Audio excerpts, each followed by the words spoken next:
hello, hello, hello, hello, hello, hello, hello, my pips, my pips, my pips. Comment ça va? J'espère que vous allez bien, que tout se passe bien chez vous, que le papa et la maman vont bien, que les enfants vont bien, que le chéri et la chérie va bien, que le neveu, la nièce va bien, cousin, cousine, les potes, tout ça. J'espère que tout se passe bien pour vous, parce que c'est ça qu'on aime, ok?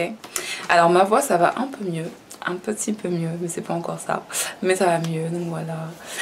Alors aujourd'hui je vais finalement faire la vidéo sur les femmes, mais je n'ai pas beaucoup de temps car il fait déjà presque nuit, il fait pas beau, il pleut, enfin bref la totale. Donc voilà, en fait je vais plus ou moins reprendre les points que j'ai expliqués dans la vidéo précédente, féminisme et panafricanisme. Et puis je vais finir la vidéo tranquille, je vais essayer d'apporter peut-être de nouveaux arguments, je sais même pas, j'ai pas préparé, au freestyle comme d'hab, ça sort du cœur, voilà. Alors je trouvais que la meilleure, franchement il y a plein de chanteuses actuelles pour qui j'ai beaucoup de respect, mais to be honest, to be really honest, Aaliyah, elle peut pas être déclassée. La go, je me souviens, j'étais au travail de ma mère et c'est la secrétaire de ma mère qui m'a dit: tu connais Aaliyah? Je fais ouais.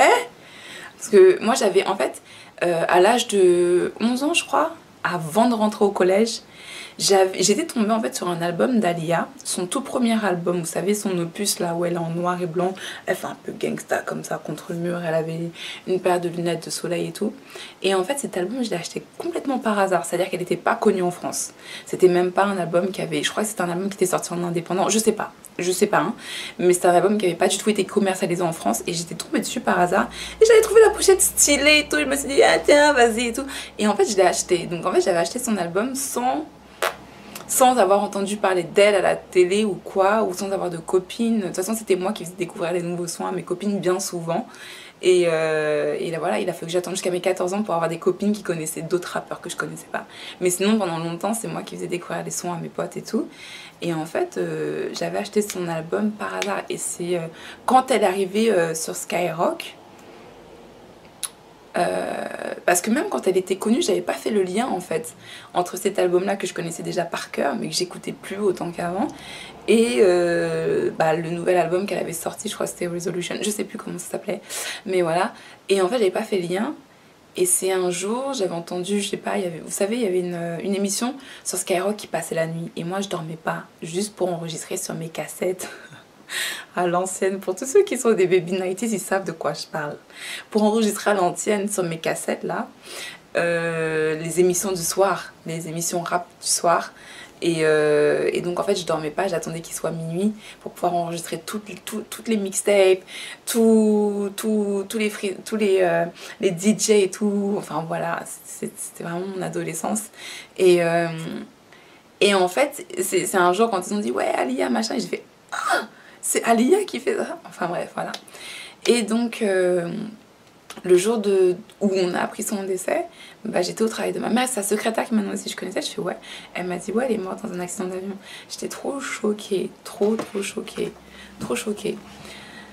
Et donc voilà, mais je trouvais vraiment que Aaliyah c'est vraiment la chanteuse R&B qui est une des plus féministes, mais féministe dans la liberté de la femme, tout en restant quand même très accessible à un très large public. C'est-à-dire que autant elle est très sensuelle, autant elle n'est pas vulgaire.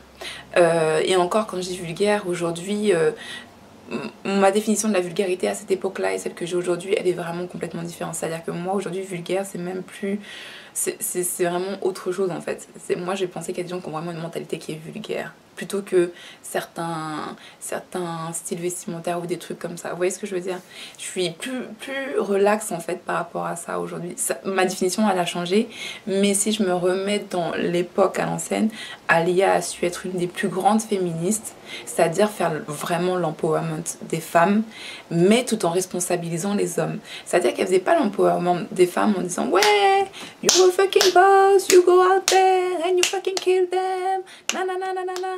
Elle était pas trop comme ça, elle était plus en mode, écoute, moi je suis une femme strong, aujourd'hui j'ai envie d'être low-key, demain j'ai envie d'être sapée, est-ce que tu peux suivre le rythme? Est-ce que tu es responsable? Est-ce que tu es prêt à t'engager?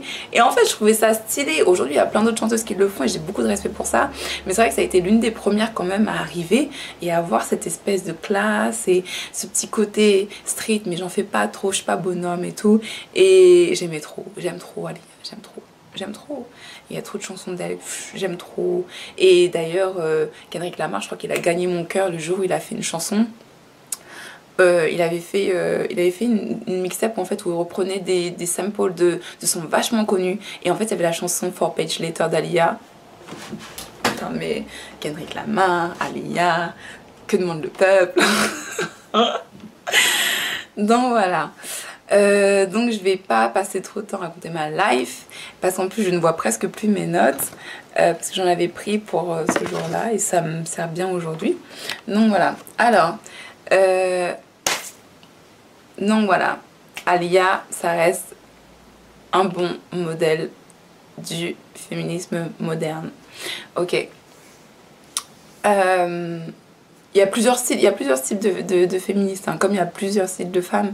Mais là, je parle vraiment au niveau musique et tout, entertainment, et à l'ancienne en fait. Hein. Vraiment, moi, ça a été, je pense, une chanteuse qui m'a décoincée du fait de... Enfin, tu sais, je sais pas. J'aime bien Lia, c'est tout. Donc voilà. Alors déjà, moi, ce que les femmes m'ont appris. Les femmes, ce qu'elles m'ont appris, en premier... La toute première chose, c'est qu'elles m'ont appris à respecter les autres femmes. Elles m'ont appris à respecter toutes les femmes. C'est-à-dire que même les femmes qui pourraient avoir des cultures, des religions, des styles de vie, des affinités, des envies, qui sont des mentalités qui sont complètement différentes des miennes, bah en fait pour moi ça fait pas des sous-femmes. C'est-à-dire que pour moi il n'y a pas une sous-femme. C'est pas parce qu'il y a une femme qui va vivre dans un pays du tiers-monde que elle est moins bien que moi.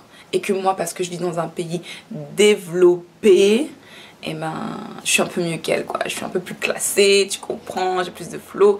Et puis après, si on part dans ce genre de mentalité-là et de réflexion-là, ben, on arrive très vite au colorisme. Et puis après, on arrive très... Enfin bref, on s'en sort jamais. Donc, moi, je me simplifie la vie au maximum. Toutes les femmes, pour moi, méritent mon respect. Le jour où tu n'as plus mon respect, tu as mon... Enfin, je t'ignore. C'est même pas je t'ignore, c'est que je ne vais pas faire attention à toi. C'est-à-dire que mon attention va se diriger ailleurs. Je vais pouvoir te voir passer, circuler, voir des trucs que tu fais, ça ne me touche pas, ça ne m'intéresse pas, ça ne me concerne pas.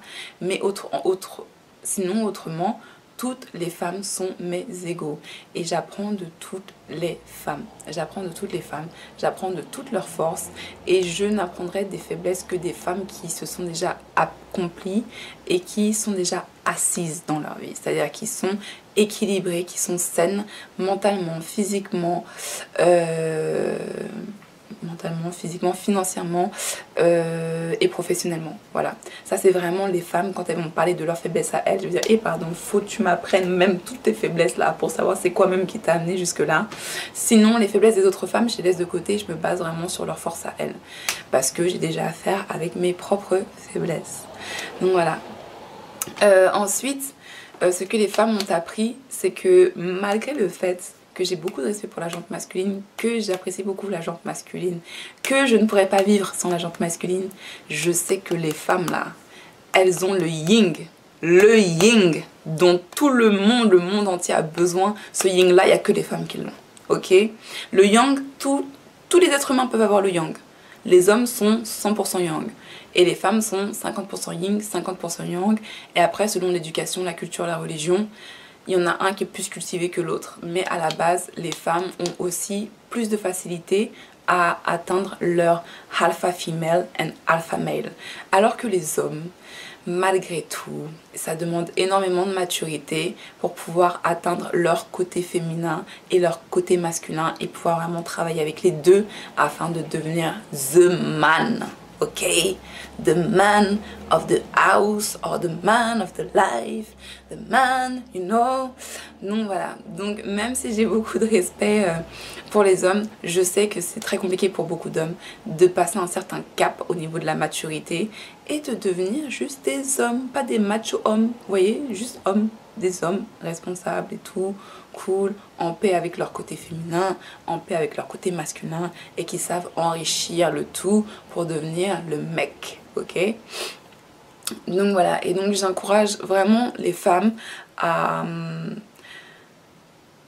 être, à être les putains d'êtres qu'elles sont, magnifiques, charismatiques. C'est vous qui donnez la vie, c'est vous qui êtes là pour penser les blessures. Et même si ce rôle-là, on n'a pas tout le temps envie de le jouer, parce qu'on n'est pas tout le temps là pour le reste du monde, bah mine de rien, il n'y a que sur les femmes qu'on peut compter pour faire en sorte que la sensibilité, que les émotions, ce soit pas quelque chose qui soit oublié et que ce soit pas quelque chose qui soit dénigré.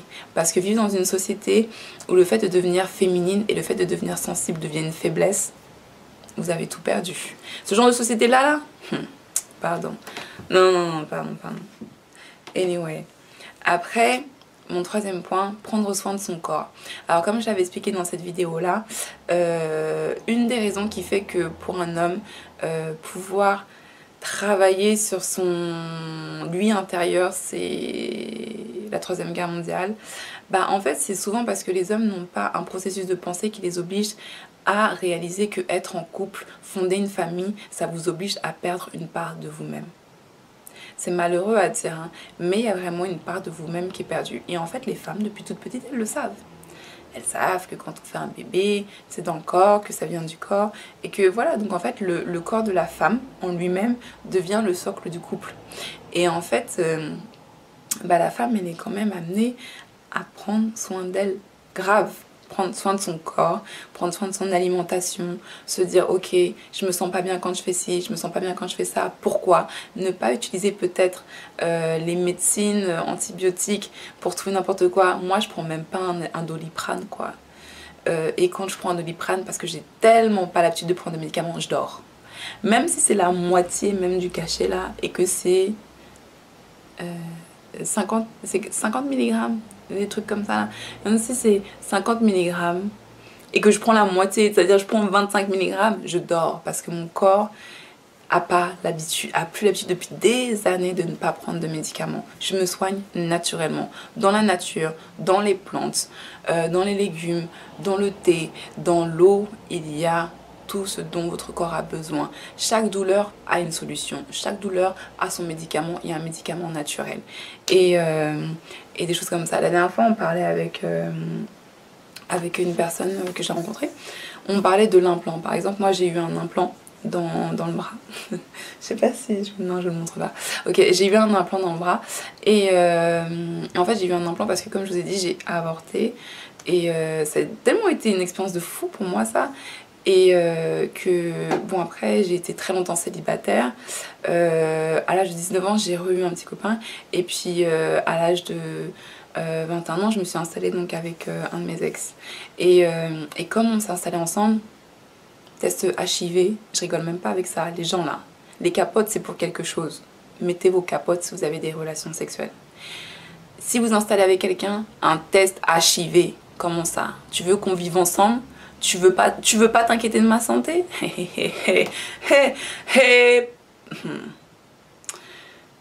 Vous vous installez avec quelqu'un? Test HIV, ok? Surtout si vous n'utilisez pas de capote. Ne rigolez même pas avec ça. Ne rigolez même pas avec ça. Je rigole même pas avec vous en fait.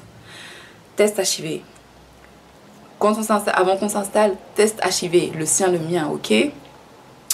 Et moi, il était hors de question que je repasse, que je prenne même le risque, même là, qui est une petite vie. Et voilà, bref, j'ai mis un implant. Cet implant-là, ça m'a bien servi hein, pendant ces 3 ans, mais après ça, j'ai plus jamais repris de contraception en fait. J'ai arrêté. Parce qu'en fait, même la dernière année de mon implant, je voulais plus. Je me suis dit, il y a des capotes, ça sert à quelque chose. Tu utilises des capotes. Le jour où tu enlèveras la capote, c'est que tu vas avoir un enfant. Aussi simple que ça. Donc voilà. Donc c'est vachement important. Prenez soin de votre corps. Essayez au maximum de vos possibilités. de ne pas utiliser trop de médicaments, de voir ce qu'il y a comme alternative naturelle et saine, parce que en fait, tout ce que vous avez ingéré pendant des années, en fait, participe à la performance de votre métabolisme. C'est-à-dire que même si vous êtes quelqu'un en bonne santé maintenant, à l'âge de 19 ans, vous pétez la forme et tout, machin, pati patata, bah, si vous mangez du McDo 5 fois par semaine, si vous buvez de l'alcool 18 heures par semaine parce que vous sortez 3 jours dans la semaine et pendant 6 heures, si vous, enfin voilà, si vous faites plein de choses comme ça, en fait, votre métabolisme, il vieillit. Ça va peut-être pas se voir maintenant, mais ça va se voir plus tard. Et le jour où vous aurez un enfant, en fait, tous vos codes génétiques qui devaient être au taquet, sains et tout, bah, sont déjà abîmés en fait pour recevoir votre enfant. Et ensuite, si vous continuez à prendre soin d'une certaine alimentation qui n'est pas forcément saine et bénéfique pour vous, ou sur le long terme, bah, en fait, votre bébé, il va être pas victime, mais voilà quoi, ça passe aussi par lui. Donc voilà, prendre soin de son corps, c'est vachement important. Prendre soin de sa santé, c'est super important. Voilà. Et c'est ce que les femmes les plus successful m'ont appris. Ok. Quatrième point, à m'aimer. Mais en fait, ça revient au même point. À m'aimer.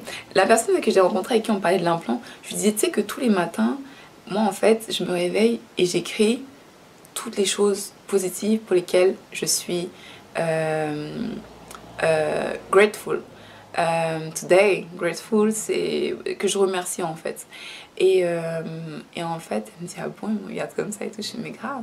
Je dis, mais en fait, je te rends pas compte, tous les matins, moi, juste le fait que j'ouvre les yeux et que je sente que tout mon corps il bouge, putain, mais comment ça me rend heureuse. Mais ça me rend trop heureuse. Pourtant, j'ai jamais eu de paralysie, j'ai jamais eu parce qu'il y a des gens qui ont des paralysies faciales des fois, ou des paralysies totales et tout, d'une partie ou partielle du corps. Voilà, il y a des gens qui vivent des trucs de ouf avec le corps, parce que c'est là, les gens se rendent pas compte du pouvoir de l'esprit en fait. Et en fait, j'ai jamais connu ça, mais le fait de me lever et de sentir mes petits doigts de pied qui bougent, et puis après je peux m'étirer, et damn. Je suis trop heureuse, ça me rend trop heureuse, juste ça. Donc en fait, tous les matins, dans mon petit journal, j'écris merci. Je me suis réveillée belle et en bonne santé. Et elle m'a regardée, quand j'ai dit belle, elle m'a regardée genre, arrête de t'enflammer. Et en fait, je lui dis, je me trouve pas belle. En fait, non, je me trouve pas moche. Je vais pas dire je me trouve belle, mais je me trouve pas moche. Et en fait, je trouve que c'est important de se dire qu'on est belle. Tous les jours, même si vous y croyez pas, dites-vous tous les jours, je suis trop belle. Trouvez le truc là sur votre visage, le truc là ou dans une expression que vous avez, le truc là dans votre sourire, trouvez-le et dites-vous, damn, that's a killer. Avec ça, je peux avoir tout le monde. Même si c'est pas encore vrai, dites-le vous tous les jours, je vous jure. Plus jamais vous allez vous poser des questions. Quand les gens vont vous regarder là, tu vas faire, t'as pas ma faussette quand je souris. Non, je rigole. Mais faites-vous du bien.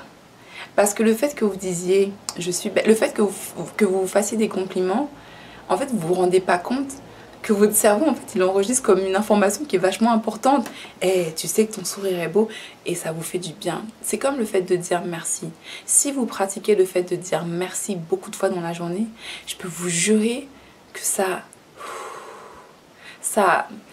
détend. Je sais pas comment vous dire, ça fait du bien, ça détend, ça... Je sais pas, moi le fait de dire merci plusieurs fois dans la journée, ça me fait énormément de bien. Et le fait de me dire que je me suis réveillée belle et en bonne santé, et moi ça me fait beaucoup de bien. Donc essayez, vous verrez bien. Vous verrez bien ce que ça fait pour vous, ok? Et le cinquième point... ah oui, alors le cinquième point, j'adore les hommes, hein. Quand j'étais petite, moi je voulais être un petit garçon, ok? Pourtant j'aimais bien... quand je suis arrivée en France, j'ai pris plaisir à être une petite fille. J'ai pris plaisir à être une petite fille, on m'habillait et tout, j'aimais bien. J'avais mon petit sac à main rose. Déjà là, J'avais mon petit sac à main rose. Je vais juste raconter un dossier sur moi.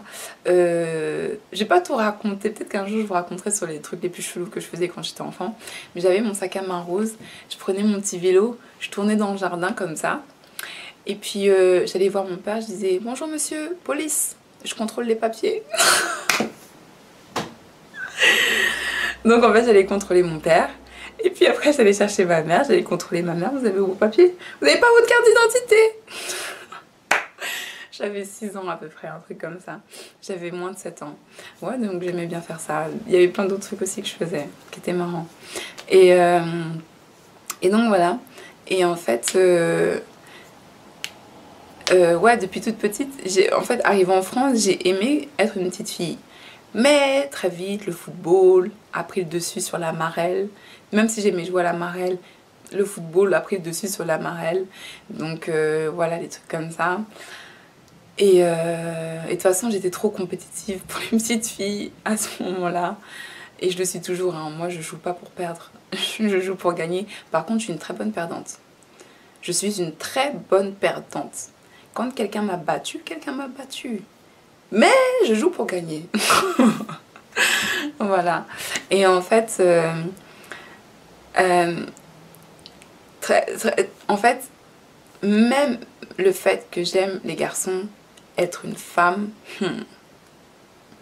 être une femme, c'est dur dans un monde d'hommes. C'est-à-dire qu'il va y avoir des milieux, vous allez avoir affaire à tous les mecs qui sont blindés de testostérone, tous les misogynes, tous les machos, tous les mecs insécures qui ont besoin d'une femme pour se rassurer qu'ils sont des mecs très très forts. Vous allez rencontrer tous ces mecs-là dans certains milieux, dans certains domaines qui sont censés être réservés aux hommes. Mais être une femme, c'est un don, ok? Vous avez... Nous déjà, si je devais dire que quelqu'un a des privilèges sur cette planète, je dirais que les femmes, elles ont des privilèges. Privilège numéro 1, donner la vie. Ça, c'est... Si ça, c'est pas un privilège, c'est quoi même? En plus, c'est privilège naturel, hein. C'est pas quelqu'un a décidé que... Non. Ça, c'est la nature, c'est privilège naturel. Et même si vous ne pouvez pas donner la vie, parce que des fois ça arrive, vous restez une femme. C'est privilège quand même, ok? Donc voilà, privilège numéro 1, donner la vie. Privilège numéro 2, la fondation d'une famille. Personne, aucun homme ne peut fonder une famille mieux que peut le faire une femme qui est dedans à fond. Voilà. Et quand je dis ça, c'est pas en disant que les hommes sont pas capables. C'est-à-dire que même s'ils sont capables, l'amour maternel là, c'est-à-dire que un enfant qui n'a pas de papa pourra retrouver une figure paternelle beaucoup plus facilement qu'un enfant qui n'a pas de maman. Vous voyez ce que je veux dire? Parce que la maman, c'est quand même si on a besoin du sperme pour faire éclore un œuf, en fait, sans la maman, il n'y a rien qui est possible. Alors que sans le papa, il y a des banques de sperme, ok, il y a des banques d'ovules, mais c'est pas la même chose. Il faut quand même un corps féminin, en fait, pour faire un bébé. Vous voyez ce que je veux dire? Pour qu'il y ait un bébé qui vienne sur cette vie, il faut encore le corps féminin, en fait, pour le faire. Et en fait, les femmes oublient trop souvent que être une femme est un privilège. Ne subissez jamais votre féminité. Oui, on est dans un monde d'hommes. Oui, il y a plein de pervers. Oui, avec les réseaux sociaux, il y a énormément d'images sexuelles qui circulent tout le temps, et qui restent imprimées dans certains cerveaux. Donc, si les cerveaux de ces jeunes hommes-là ne sont pas coachés comme il faut à la maison, il y a un impact quelque part qui se passe. Voilà, donc voilà, mais restez forte, ne subissez jamais votre féminité, ne vous laissez jamais faire, ok? Coup de poing, coup de tête, balayette s'il faut. Prenez des cours de self-défense. Moi, j'ai envie de prendre des cours de self-défense des fois. Mais ne vous laissez jamais faire. Par qui que ce soit. Verbalement, mentalement, physiquement, ne vous laissez pas faire. Et si vous voyez une fille qui se fait attaquer, Mais et être une femme là, ça aussi c'est un privilège dans ces cas-là. Et il y a trop d'hommes qui bougent pas dans ces cas-là. Mais être une femme dans ces cas-là, c'est un putain de privilège. Le nombre de fois où moi, je suis arrivée comme une fleur. Excusez-moi, il se passe quelque chose. Juste ça. T'as pas besoin d'arriver et de faire ouais, qu'est-ce que tu fais? Parce que je sais pas ce qui se passe. Je dis excusez-moi, il se passe quelque chose.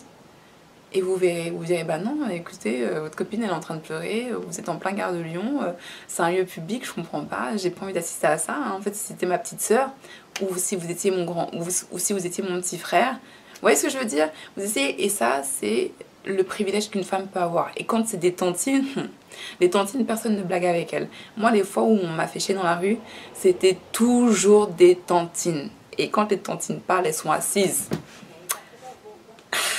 Elles ne bougent pas. Elles font juste... Tu vas pas laisser la petite fille tranquille là. Tu vois pas, tu la déranges. Un vieux monsieur comme toi là. Elle rigole même pas. Le mec il se calme en 2 minutes, ok? Ça c'est le pouvoir d'une femme parce que c'est le pouvoir d'une mère. C'est le pouvoir d'une sœur. C'est le pouvoir d'une fille, ok? N'oubliez jamais ça. Donc ne vous laissez jamais faire coup de tête balayette s'il y a besoin. Mais n'hésitez jamais à utiliser votre privilège d'être une femme. Et d'avoir cette voix-là, ok? Mais n'en abusez pas, ok? On n'abuse pas d'être une femme. Être une femme, c'est pas un don de manipulation, ok? On est d'accord? Bon, je vous fais des énormes bisous. J'espère que cette vidéo, elle était bien. Je crois que j'ai tout dit. Enfin, presque. Si vous aimez ce genre de vidéo, mettez des likes. En fait, parce que vous savez, moi je fais un peu ce que je veux et tout. Mais s'il y a quelque chose qui vous intéresse, mettez-le en commentaire. Si vous avez envie de partager vos techniques, votre avis, mettez-les en commentaire. Si vous aimez ce genre de vidéos, les vidéos que vous aimez le plus je vais voir de likes sur un type de vidéo. Et puis je vais me dire, ah, les gens ils aiment bien et tout quand je parle de ça et tout. Pas de problème. Parce que je ne parle que de ce que j'aime parler. Ok, donc de toute façon ça me fait plaisir. Alors on peut s'enjailler ensemble quoi, il n'y a pas de problème. Je vous fais des énormes bisous. Namasté. Bye.